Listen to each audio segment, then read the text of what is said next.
Dengar baik-baik, bukan Nas'at Latif bilang, Bu. Nabi, andai saja boleh manusia sujud kepada sesamanya manusia, maka kalian istri saya wajibkan cium kakinya itu suaminya. Kenapa? Karena ibu harus...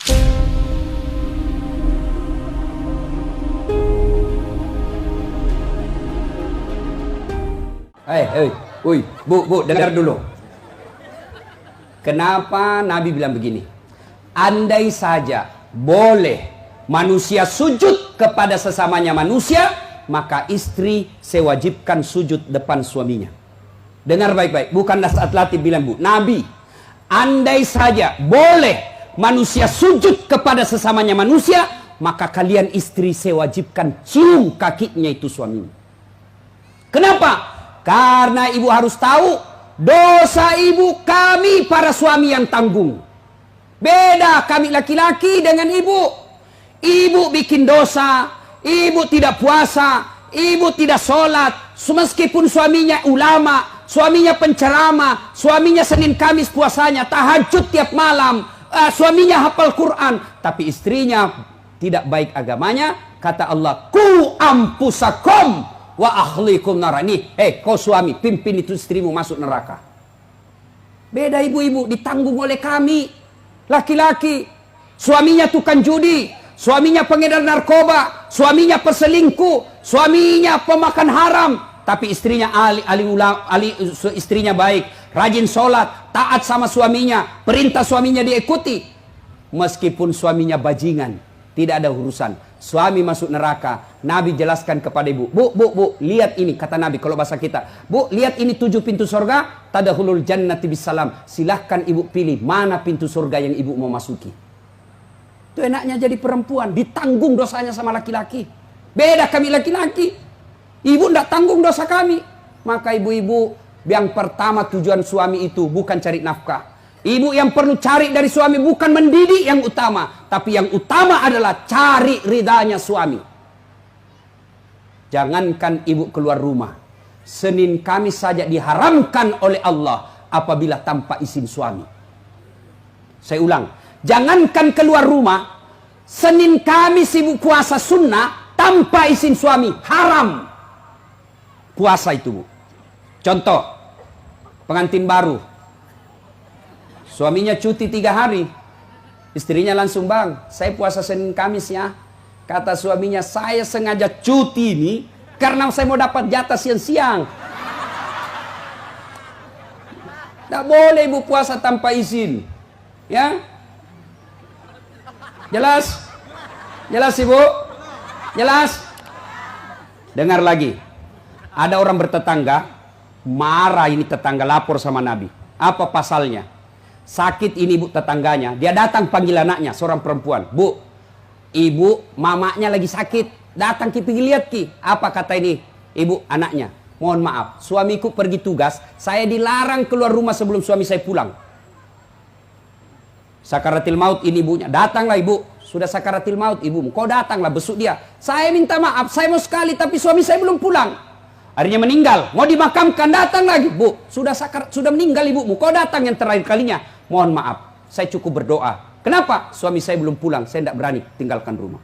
Marah yang manggil-manggil, dia pergi lapor sama Nabi. Ya Rasulullah, tetanggaku keterlaluan. Dari sakit, sakaratil maut sampai meninggal, tidak datang lihat ibunya. Saya 3 kali datang memanggilnya. Kenapa kata Nabi? Dia dipesan sama suaminya, jangan keluar rumah sebelum pulang.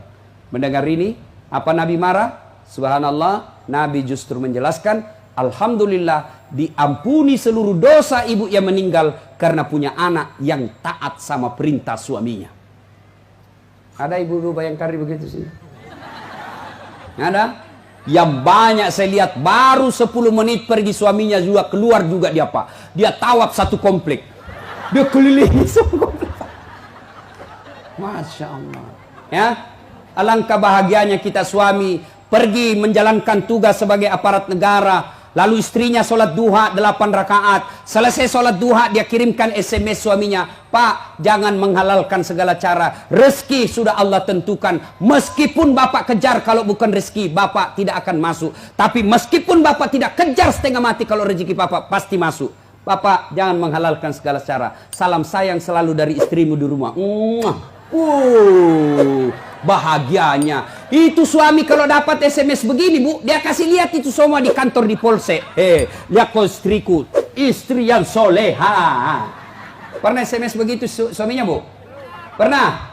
Paling SMS, jangan lupa singgah beli gas. Masih baik kalau gas, kalau pembalut. Saya pernah rasakan ini, Pak.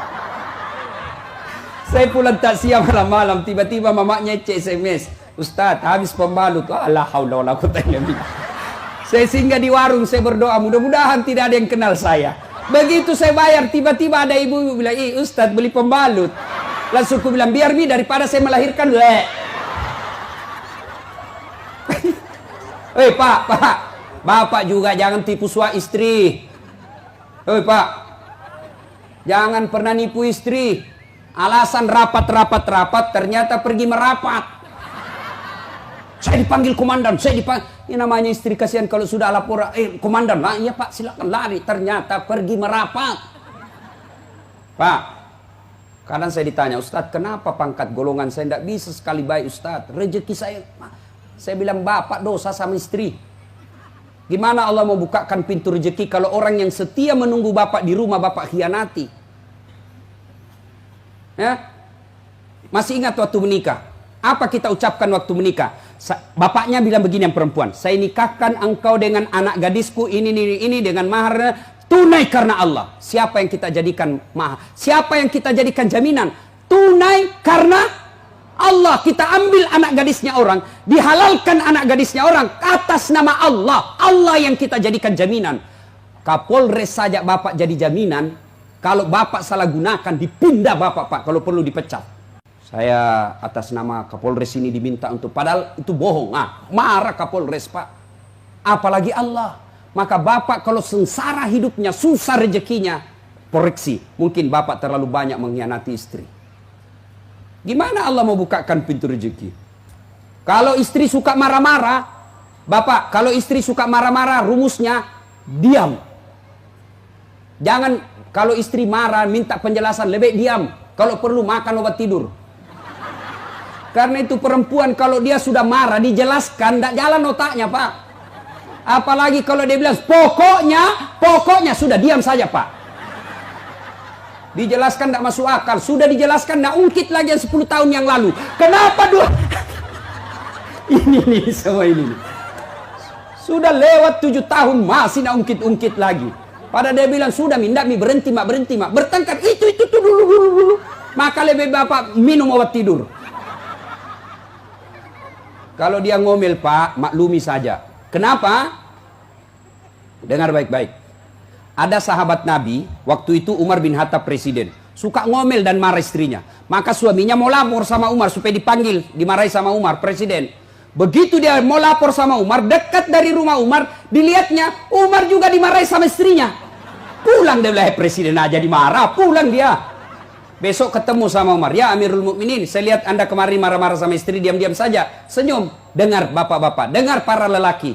Apa jawaban Umar? Begitulah cara saya berterima kasih kepada istriku yang telah hamil, melahirkan dan menyusui anak.